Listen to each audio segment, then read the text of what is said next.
기원정사의 저녁 어스름이 깊어지고 향긋한 음식 냄새와 잔잔한 노랫소리가 어우러지는 가운데 부처님께서는 제자들에게 불법을 설하고 계셨다. 법당 밖에는 산들바람이 부드럽게 불어오고 밤의 정적 속에서 은은한 연곶 향기가 풍겨왔다. 그러나 바로 그때 하늘에서 갑자기 금빛 광채가 찬란하게 빛나며 드높은 위세와 함께 33천의 주인이신 제석천께서 여러 천인들을 이끌고 구름 위에서 내려오셨다. 그는 천천히 부처님 앞으로 다가와 공손히 합장하고 길게 손을 뻗었다. 스승이시여. 그의 목소리는 낮고 엄숙했다. 제가 33천을 다스린 이래로 수많은 천인들의 생사윤회를 보아왔습니다. 인간 세상에서 복을 쌓아 천상에 태어나는 이도 있고 복이 다하여 사막도에 떨어지는 이도 있었습니다. 저는 청계가 지극히 즐겁고 고요한 곳이라 생각했으나 너무나 많은 천인들이 그 즐거움에 취해 결국 복이 다하여 악취에 태어나는 것을 보았습니다. 더욱 불안한 것은 저 자신도 예외일 수 없다는 것입니다. 비록 천황의 자리에 있지만 이 복 또한 영원하지 않아 언젠가는 쇠퇴할 날이 올 것임을 압니다. 제석천의 눈빛에는 형언할 수 없는 의혹과 근심이 서려 있었다. 그는 고개를 들어 부처님을 바라보며 말을 이었다. 이처럼 중생은 생사를 거듭하며 육도를 윤회하는 것이 끝이 없는 듯합니다. 스승이시여, 이 윤회에 과연 끝이 있습니까? 있다면 어떻게 해야 그 끝에 이를 수 있습니까? 이는 그의 질문일 뿐만 아니라 모든 수행자들의 의문이었다. 범부에서 천인에 이르기까지 생사에 대한 의문을 품지 않은 이가 없었고 윤회 속에서 부침을 거듭하지 않은 이가 없었다. 부처님께서는 그 말을 들으시고 조용히 제석천을 바라보셨다. 그 눈빛은 끝없는 밤하늘처럼 깊었고 입가에는 의미심장한 미소가 떠올랐다. 그는 즉시 대답하지 않으시고 천천히 자리에 있는 모든 이들을 둘러보셨다. 안한존자는 곁에 단정히 앉아 신색이 엄중했고 가덕존자는 깊은 생각에 잠겨 말이 없었다. 제자들은 숨을 죽이고 귀를 기울였으며 천인들조차 애펀밴 고개를 숙이고 부처님의 가르침을 기다렸다. 이 순간 기원정사 전체가 어떤 고요하고 심원한 경지에 빠져든 듯했다. 공기는 마치 멎은 듯했고 바람마저 멈추어 곧 밝혀질 궁극의 답을 기다리는 듯했다. 부처님께서는 조용히 제석천을 바라보시며 자비로운 빛을 띤 눈으로 천천히 입을 여셨다. 제석아, 네가 이 질문을 할 수 있다는 것은 이미 생명의 진상에 대해 생각하기 시작했다는 증거이다. 그러나 대답하기 전에 먼저 묻겠다. 너는 중생이 왜 윤회를 벗어나지 못한다고 생각하느냐? 제석천은 잠시 생각에 잠겼다가 대답했다. 세존이시여, 제가 육도의 중생들을 관찰하니 그들은 각기 다른 욕망에 집착하고 있었습니다. 천인들은 청해의 향락을 탐하고 인간 세상의 중생들은 재물과 명성을 쫓으며 악귀는 끝없는 굶주림과 갈증에 빠져 있습니다. 지옥 중생들은 고통과 폭력 속에서 허덕이고 있습니다. 이 모든 윤회는 욕망으로 인해 비롯된 듯합니다. 부처님께서는 부드러운 눈빛으로 가볍게 고개를 끄덕이셨다. 훌륭하구나, 제석아. 너는 이미 윤회의 표면에 닿았도다. 그렇다면 욕망을 멀리하기만 하면 해탈을 얻을 수 있다고 생각하느냐? 제석천은 약간 망설이는 듯했다. 그는 청해의 한 수행자를 떠올렸다. 그 수행자는 청해의 즐거움을 혐오하여 홀로 설산으로 가 고행을 했다. 30년간 나무 껍질과 야생 과일만 먹으며 밤낮으로 좌선했다. 그러나 그의 육신이 점점 쇠약해질수록 마음속의 집착은 더욱 깊어졌다. 결국 그는 고행에 대한 지나친 집착으로 오히려 진심치엔신을 대어 자신이 아직 해탈하지 못한 것을 원망하다가 죽은 뒤 악도에 떨어졌다. 제석천은 탄식하며 말했다. 스승이시여, 저는 일찍이 한 수행자를 보았습니다. 그는 향락을 버리고 고행을 택하여 그렇게 하면 윤회를 끊을 수 있다고 생각했습니다. 그러나 그는 결국 해탈하지 못했을 뿐만 아니라 집착이 더욱 깊어져 악취에 떨어졌습니다. 이 때문에 저는 의혹이 생겼습니다. 만약 욕망이 윤회의 원인이라면 어째서 욕망을 멀리한 사람도 여전히 벗어나지 못하는 것입니까? 부처님의 시선이 사방을 둘러보자 자리에 있던 비구들과 천인들 모두 깊은 생각에 잠겼다. 그리고 그는 천천히 말씀하셨다. 재서가, 밧줄에 묶인 사람이 만약 고통을 참거나 발버둥 치려고만 한다면 풀려날 수 있겠느냐? 재석천은 고개를 저었다. 당연히 그럴 수 없습니다. 풀려나려면 반드시 매듭을 찾아 풀어야 합니다. 부처님께서 미소 지으셨다.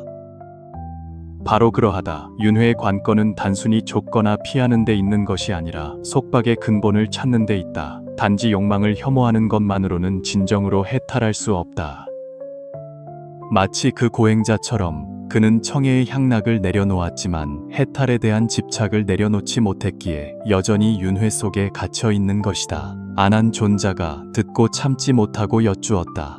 스승이시여, 향락을 포기하고 고행을 추구하는 것 모두 해탈할 수 없다면 대체 무엇이 중생을 속박하고 있는 것입니까? 부처님의 눈빛은 깊고 온화했다. 그는 재석천을 바라보며 부드럽게 말씀하셨다. 재석아, 네가 청해에서 청해로부터 타락하는 천인들에게 어떤 공통점이 있는지 상해kit한 적이 있느냐? 재석천은 눈살을 찌푸리며 생각에 잠겼다가 천천히 말했다. 저는 많은 천인들을 보았습니다. 그들은 청해에서 복을 다 누리고 근심 없는 생활에 취해 자신들의 즐거움이 영원히 끝나지 않을 것이라고 생각합니다. 그러나 복이 닿으려 할 때 그들은 두려워하기 시작하고 집착하기 시작하며 이미 사라질 운명인 즐거움을 붙잡으려 망상합니다. 하지만 그들이 아무리 저항해도 결국 타락하는 운명을 바꿀 수는 없었습니다. 부처님께서 고개를 끄덕이셨다. 내 말이 매우 훌륭하다. 그렇다면 청계의 복이 그들을 타락하게 한 것이냐, 아니면 그들의 무명과 집착이 그들을 타락하게 한 것이냐? 재석천은 깊은 생각에 잠겼다. 그는 부처님을 바라보며 어렴풋이 어떤 더 깊은 진실에 닿은 듯했다. 스승이시여, 당신의 뜻은 중생이 복이 다하여 타락하는 것이 아니라 그들이 무상, 우창의 도리를 진정으로 깨닫지 못했기 때문이라는 것입니까?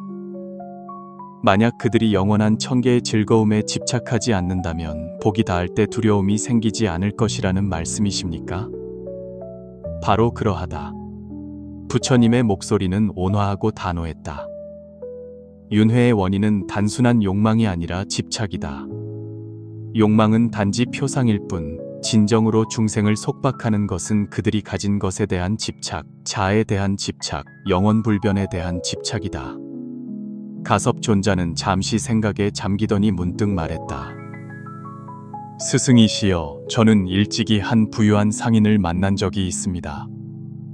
그는 재산이 어마어마했지만 날마다 재산이 사라질까 걱정하며 불안해했습니다. 결국 그는 모든 재산을 땅 밑에 숨기고 밤낮으로 지키다가 정신이 붕괴되어 미쳐 죽었습니다. 이 또한 집착이 고통의 근원임을 설명하는 것이 아닙니까?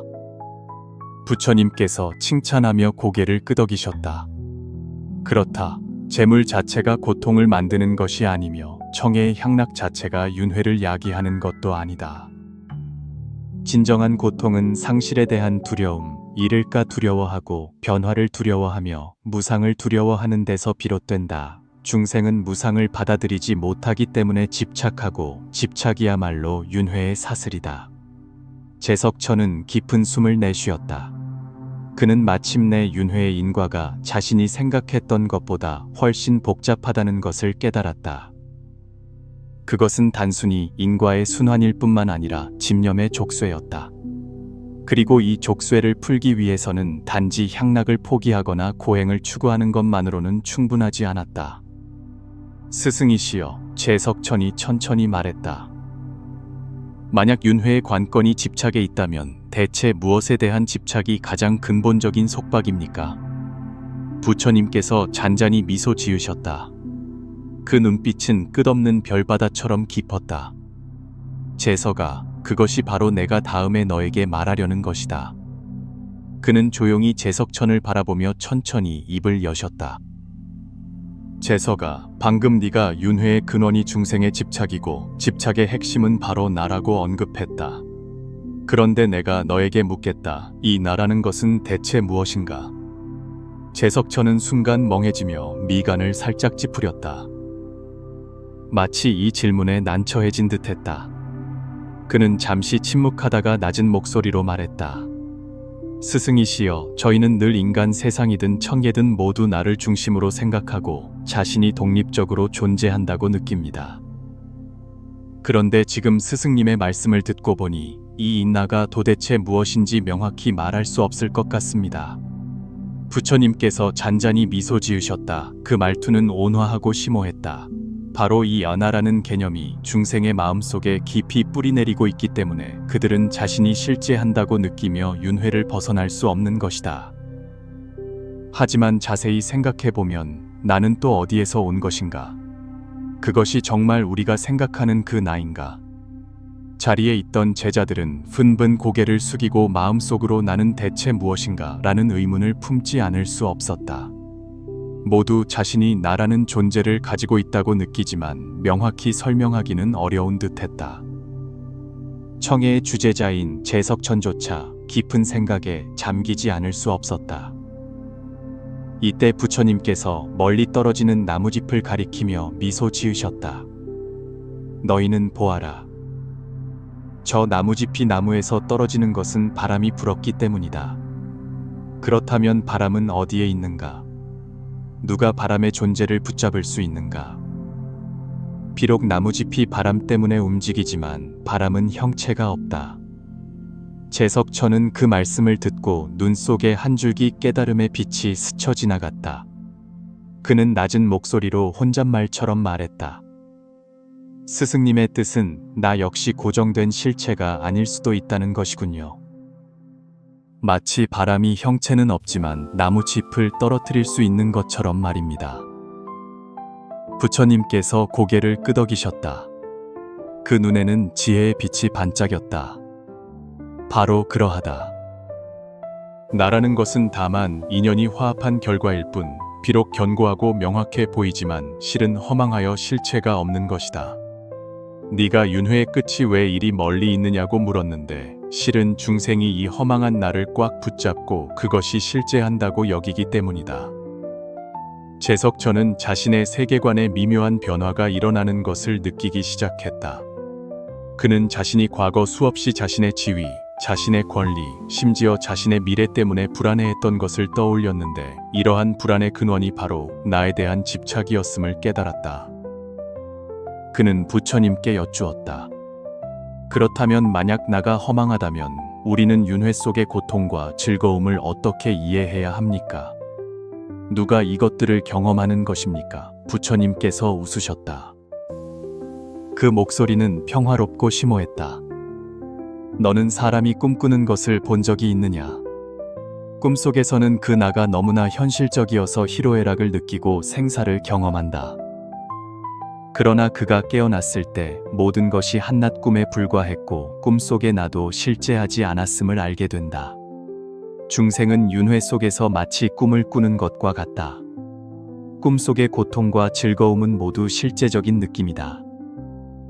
하지만 그들이 깨어났을 때 비로소 모든 것이 환상에 불과했음을 발견하게 될 것이다. 이 한마디 말씀은 마치 맑은 샘물처럼 제석천의 마음속 혼란을 씻어주었다. 그는 깊은 생각에 잠겼다. 마치 자신이 수없이 청해의 안락과 향락에 빠져 있던 시간들로 돌아간 듯했다. 그리고 그 기쁨, 슬픔, 두려움, 집착들이 원래 모두 나라는 이 환상에 대한 집착에 불과했음을 깨달았다. 그렇다면 나라는 개념은 대체 어디에서 온 것입니까? 제석천이 다시 물었다. 그의 목소리에는 약간의 불확실함과 기대감이 섞여 있었다. 부처님께서 미소 지으며 그를 응시하시고 부드럽게 말씀하셨다. 나라는 개념은 무명, 우밍에서 비롯된다. 중생은 무명으로 인해 모든 현상의 본질을 꿰뚫어 보지 못하고 나가 독립적으로 존재하며 흔들리지 않는다고 생각한다. 이러한 언어에 대한 고집이 탐, 탄, 진, 첸, 치, 치를 낳고 또한 그들을 육도윤회에 빠지게 한다. 실로 나라는 것은 다만 인연이 화합한 결과일 뿐 마치 나무짚이 바람에 움직이지만 바람은 형체가 없고 무상한 것과 같다. 제석천이 생각에 잠긴 듯 말했다. 스승이시여, 만약 나가 허망하다면 우리는 어떻게 수행해야 이 환상을 간파하고 윤회를 벗어날 수 있습니까? 부처님의 눈빛은 온화하고 단호했다. 윤회를 벗어나려면 먼저 나라는 환상을 간파하고 나에 집착하지 말며 나가 소유한 갖가지 것들에도 집착하지 말아야 한다. 수행은 어떤 영원불변의 나를 추구하기 위한 것이 아니라 나의 무상함과 허망함을 통찰하기 위한 것이다. 네가 진정으로 나의 공성공식을 깨달을 때 윤회의 속박을 넘어 진정한 자유를 보게 될 것이다. 제석천은 오랫동안 말을 하지 않았다. 그는 깊이 고개를 숙이고 부처님의 말씀을 되새기는 듯했고 마음속이 점차 맑아졌다. 그처럼 지고한 권력을 가진 천인조차 나라는 환상에 이토록 오랫동안 시달리다가 비로소 이 순간 그 장애를 제대로 보기 시작한 것이다. 부처님의 가르침은 마치 등불처럼 그의 마음속 방황을 밝혀주었다. 부처님의 눈에는 심오한 지혜의 빛이 반짝였다. 그가 다시 천천히 입을 여셨다. 제서가, 중생이 끊임없이 윤회하는 것은 그들이 나의 존재에 집착하고 영원불변의 자아에 집착하기 때문이다. 그러나 만약 나라는 환상을 넘어설 수 있다면 윤회의 속박은 저절로 풀릴 것이다. 그렇다면 해탈의 진정한 길은 무엇이겠는가? 제석천은 조용히 들으며 마음속 의혹이 점차 거치는 것을 느꼈다. 그는 부처님의 말씀을 곱씹었다. 부처님께서 이어서 말씀하셨다. 해탈이란 무엇인가를 얻는 것이 아니라 내려놓는 것이다. 마치 거울 위에 먼지를 닦아내는 것과 같다. 거울은 본래 밝지만 단지 먼지에 가려졌을 뿐이다. 우리의 마음 또한 본래 청정하지만 단지 무명, 집착, 망념에 덮여 있을 뿐이다. 수행의 진정한 의미는 공덕을 쌓는 데 있는 것이 아니라 가리는 것을 제거하고 그 허망한 집착들을 없애는 데 있다. 제석천이 가볍게 고개를 끄덕이며 마음이 활짝 열리는 것을 느꼈다. 그는 일찍이 해탈이란 고된 수행이며 어떤 궁극적인 목표를 끊임없이 추구하는 것이라고 생각했었다. 그러나 이제 그는 진정한 해탈이란 바로 깊이 뿌리내린 집념과 욕망을 내려놓음으로써 마음을 본래의 참모습으로 되돌리는 것임을 깨달았다. 스승이시여, 제석천이 천천히 여쭈었다. 해탈이 집착을 내려놓는 것이라면 어째서 그토록 많은 사람들이 수행 중에도 여전히 방황하며 윤회를 벗어나지 못하는 것입니까? 부처님의 눈빛은 부드럽고 깊었다. 이는 중생이 어둠에 익숙해져서 갑자기 빛을 보면 오히려 적응하지 못하기 때문이다. 마치 네가 청계에서 본 것처럼 천인들은 향락을 누리고 복이 오래가지만 그 복은 영원하지 않다. 중생은 이러한 표면적인 즐거움에 집착하여 무상의 진실을 받아들이지 못한다. 그들이 상실에 직면할 때 두려움과 근심이 생기고 이러한 마음가짐이 그들로 하여금 진정으로 해탈하지 못하게 한다. 그렇다면 어떻게 해야 생활 속에서 진정으로 무상을 이해할 수 있습니까? 제석천이 물었다. 부처님께서 미소 지으시며 깊은 눈빛으로 말씀하셨다. 무상을 이해하려면 먼저 내면에서 나에 대한 집착을 간파해야 한다. 모든 사람은 자신이 가진 것에 집착하고 자신의 신분, 재물, 지위, 심지어 자신의 감정과 고통에까지 집착한다. 그러나 이 모든 것은 변화하고 있으며 사라지고 있다. 오직 이 점을 진정으로 이해해야만 나의 속박을 내려놓고 윤회의 고통을 넘어설 수 있다. 마치 나무짚이 떨어지는 것처럼 바람은 형체가 없지만 나무짚을 움직일 수 있고 나무짚은 비록 바람 따라 흩날리지만 영원히 그곳에 머물러 있지는 않는다. 우리 각자도 이와 같아서 생명의 바람 속에서 떠다니며 끊임없이 변화하지만 변하지 않는다고 여기는 나에 집착하고 있다. 제석천은 문득 마음속에 안개가 걷히는 것을 느꼈다. 그는 자신이 줄곧 허망한 영혼을 추구하며 눈앞의 무상을 간과해 왔음을 깨달았다. 그가 여쭈었다. 스승이시여, 그렇다면 저희는 어떻게 수행해야 이 모든 것을 진정으로 간파하고 해탈로 나아갈 수 있습니까? 부처님께서 그를 주시하셨다. 그 눈에는 자비와 이해가 가득했다. 수행은 어떤 외적인 것을 얻기 위한 것이 아니라 마음을 깨우치고 무명을 제거하며 집착을 내려놓기 위한 것이다. 수행의 길은 고정된 목표를 추구하는 것이 아니라 매 순간 자아를 내려놓고 집념을 내려놓으며 사물의 진실한 모습을 보는 것이다. 선정 찬딩, 지혜 지회, 자비 시비를 통해 우리는 비로소 세상의 풍파 속에서 내면의 평정을 유지하고 궁극적으로 생사를 넘어 해탈로 나아갈 수 있다. 제석천은 조용히 들으며 마음 깊이 큰 감동을 받았다. 그는 문득 자신이 줄곧 청해의 즐거움이라고 생각했던 것이 실은 또 다른 집착의 표현에 불과했음을 깨달았다. 그는 청해의 복이 자신에게 영원한 행복을 가져다 줄 수 있다고 생각했지만 무상의 진리를 간과했던 것이다. 이제 그는 마침내 진정한 해탈이란 외부에서 찾는 것이 아니라 내면의 깨달음에서 시작된다는 것을 깨달았다. 스승이시여, 그가 부처님께 깊이 절하며 말했다. 저는 마침내 깨달았습니다. 윤회의 끝은 아득히 먼 곳이 아니라 지금 이 순간부터 집착을 내려놓는 바로 그 순간이라는 것을요. 이제부터 저는 더 이상 허망한 나에 미혹되지 않고 깨닫기 위해, 내려놓기 위해 노력하여 제 자신을 진정으로 자유롭게 하겠습니다. 부처님께서 미소 지으셨다. 그 눈빛은 온화했다. 훌륭하구나, 재석아. 너는 마침내 깨달았구나. 진정한 해탈은 매 순간의 내려놓음에 있고 매 순간의 깨달음에 있다. 오직 나에 대한 집착을 내려놓아야만 윤회의 속박에서 벗어나 생사도 없고 근심도 없는 자유로운 경지에 들어갈 수 있다. 말씀이 채 끝나기도 전에 제석천의 마음은 이미 거울처럼 맑아졌다. 일찍이 마음 깊이 숨겨져 있던 미혹과 근심이 마치 먼지처럼 바람에 흩날려 사라졌다. 그는 전에 없던 평온함과 자유를 느꼈다. 마치 무거운 족쇄를 벗어던지고 완전히 새로운 경지로 들어선 듯했다. 이 순간 그는 진정으로 부처님께서 말씀하신 윤회의 끝을 이해했다. 그것은 아득한 목표가 아니라 순간의 깨달음이며 매 순간 집착을 내려놓고 무상을 자각하는 순간이었다.